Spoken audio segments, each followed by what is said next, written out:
Today, we had numerous people come to speak to us at our meeting concerning the school budget. And I would like to take just a few minutes to speak to that topic. During the budget, this has been a very tight budget year. As we have met with the various departments, we clearly made known that it would be a difficult year because of the county finances. When we talked to the school, we also told them it would be a very difficult year for us as well with the budget. Unlike most of the departments in the county government, we did not cut the school budget. They got exactly the same amount of money they got last year from us, $2,708,000, in addition to capital funds that were also funded. I would like for you to know that we are under obligations from the state. The state of North Carolina requires us to have a balanced budget, which our budget currently is balanced. It also requires that we have a fund balance. We are under the regulations of the Local Government Commission. That commission analyzes the financial statements of all the counties in the state of North Carolina to determine the amount that their fund balance has to be. It is very important that we maintain a healthy fund balance. What the Local Government Commission does is groups counties by size. Gates County is a small county, so we're in the 25,000 population counties or less. And what we have to do is to maintain our fund balance in the parameter with the all 25 counties in this group.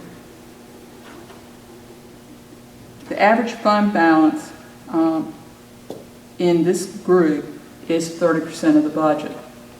Currently, Gates County's fund balance is 22%, but we are still in the parameters.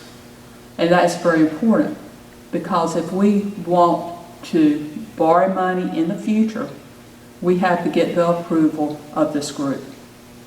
Also, if we're not in the parameters, we will not get that permission, but we also will not get the best interest rates. So it's very important to stay within those boundaries. And if you do not stay within it, you begin to get letters. And we all know what happened to Chowan County a few years ago. They can come in and take over the county. There's been a lot of misinformation or given out in the community. In the last week, we have heard a great deal about the New Beginnings Daycare Center. The county does not operate that.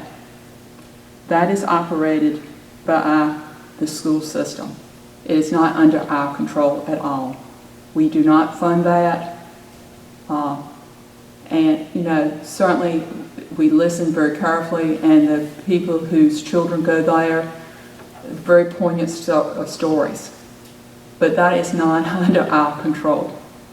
That is under the control of the schools. There's also it has been stated that our SRO officers were eliminated. They still have their jobs. They are deputies with the Sheriff's Office of Gates County. They still have their jobs, and they will continue to work for the sheriff as they have done in the past. It has been a very difficult budget year for all of us. We all care about our schools. We all care about all agencies of our government. But we are also confronted, we are 3 levels of government in the United States: federal, state, and local. And the federal and state in recent years have passed a lot of unfunded mandates.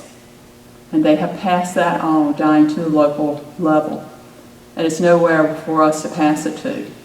We have to come up with the money. In the last few years, we have had to make up huge differences in the way they reimburse Medicaid. We have, with the county extension, in the past we only paid 30% of those salaries. Today, and in the future, we'll pay 50 to 100% of those salaries. All that takes money out of our local budget. I wish we could have funded everyone to everything that they desired, but we cannot. We only get between $5 and $6 million from property taxes. We take in all about $3 million from other sources. So we have a total of about a $9 million budget. And plus we have some pass-through funds. Of that, the school system gets about a third of that. DSS gets another $2 million, and the sheriff's office gets about $1 million. And the rest of everything we fund gets the remaining. It is truly a very tight budget year for us. Hopefully, as the economy recovers, and that maybe the state budget will help make up some of or give more money to the schools.